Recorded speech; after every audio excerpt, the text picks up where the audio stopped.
Mariam Kaboré n'oubliera pas de sitôt la date du 22 novembre 2020. Pour la première fois de sa vie, elle participe à une élection présidentielle. Nous sommes contents. Sinon, depuis des années, nous on est nés ici. Mais nos parents n'ont pas eu pour voter ici. Mais cette fois-ci-là, on dit on vote ici. D'où nous sommes heureux. À cause de ce matin, on est là. Comme elle, ils sont un peu plus de 5000 Burkinabés vivant en Côte d'Ivoire appelés aux urnes à Soubré, Bouaké et Abidjan. Moment important pour tout citoyen, c'est avec engouement et fierté que ceux vivant à Abidjan se sont rendus à leur consulat général, Ciseaux Plateau, munis de leur carte d'électeur pour exprimer leur droit de vote. Ça nous fait un grand bonheur et grand plaisir parce que ça fait des années qu'on attendait ces moments-là. Donc Dieu merci, l'occasion s'est présentée cette année.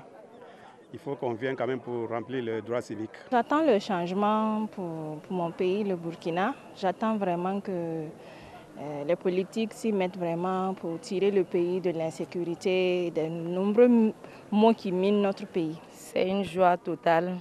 Depuis que je suis née, je n'ai jamais voté. Puisque je ne vote pas en Côte d'Ivoire et puis je ne vote pas chez moi au Burkina. Donc pour une fois aujourd'hui, vraiment, je dis merci au président. Pour le bon déroulement du scrutin, le consul général du Burkina exprime sa reconnaissance aux autorités ivoiriennes. Le scrutin se déroule dans le calme, malgré le monde. Et c'est le lieu aussi de féliciter les autorités ivoiriennes au plus haut niveau qui ont marqué leur accord pour l'accompagnement. Élu dès le premier tour en novembre 2015, le président sortant candidat à sa propre succession, Roch-Marc Christian Kaboré, a aujourd'hui face à lui 12 autres prétendants au fauteuil présidentiel, dont le principal chef de file de l'opposition, Zéphirin Diabré de l'Union pour le progrès et le changement. Les résultats de ces élections présidentielles devront être connus dans les prochaines 48 heures. Informer, éduquer et divertir. Des prérogatives qui ont valu à la télévision l'institution d'une journée mondiale. Ce 21 novembre 2020, dans la commune de Treichville, Adjanene Diabaté suit, comme à l'accoutumée, ses programmes préférés à la télévision. J'aime les émissions de cuisine, l'islam, l'albayan. Ouais, souvent, je regarde à la télé directement. Souvent, avec mon petit portable, je regarde. Étant assise au dehors, si je suis connectée. Avec l'essor des smartphones et des tablettes, la télévision s'invite hors des domiciles pour répondre aux besoins des internautes. Aujourd'hui, avec l'Internet, on peut faire tout et généralement, quand on est assis entre amis, entre camarades, généralement, si nous ne sommes pas chez nous à la maison, on a le phone, on est souvent branché sur le foot. Surtout que je suis un adepte supporter du Barcelone. Il y a le téléphone. Tu peux installer RTI 2 sur ton téléphone comme RTI 1. Tu peux suivre tes programmes à partir de ton téléphone.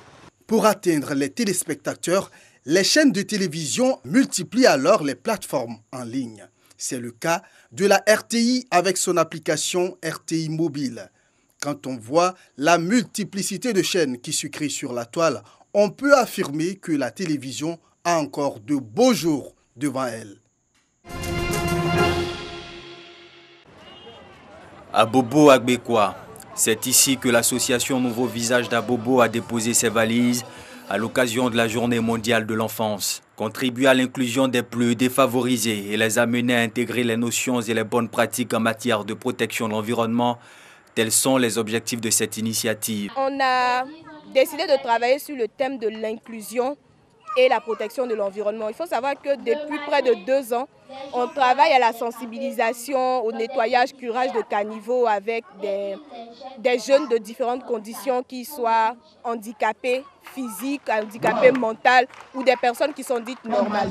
Venus des différents quartiers, les enfants de la commune de la Solidarité et leurs parents ont accueilli avec joie et ferveur cette activité. Et tout cet événement très bien. Parce qu'il y a des amis qui sont handicapés, qui n'arrivent pas à marcher. Il y a d'autres qui n'arrivent pas à parler. On doit rendre notre environnement propre. Pour rendre notre environnement propre, on n'est pas qu'on tombe malade. Pour nous, la santé est très importante, l'éducation aussi est très importante. L'initiative est très bonne. Cela va permettre aux enfants, avec leurs différences, de pouvoir se côtoyer, et apprendre à s'aimer. Les enfants vont s'accepter les uns les autres et puis apprendre aussi à protéger l'environnement. Célébrée tous les 20 novembre, la Journée mondiale de l'enfance vise à promouvoir le droit spécifique. L'engagement des jeunes pour une action mondiale, c'est le thème retenu cette année. Merci beaucoup.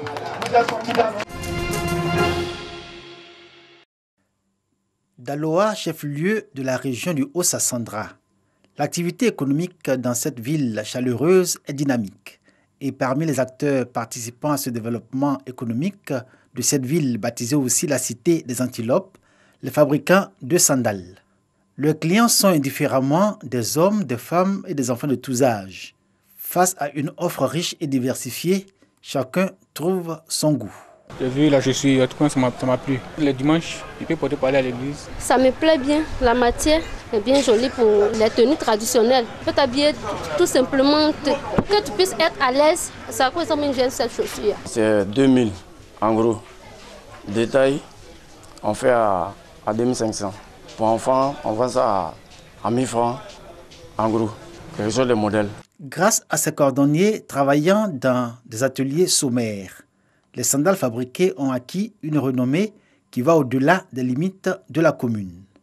Les sandales, fruits de leur génie, sont devenus des produits labellisés Made in Daloa, tout à l'honneur de ces artisans locaux. Quand il s'agit de Daloa, pour nous en tout cas, on s'équipe dessus.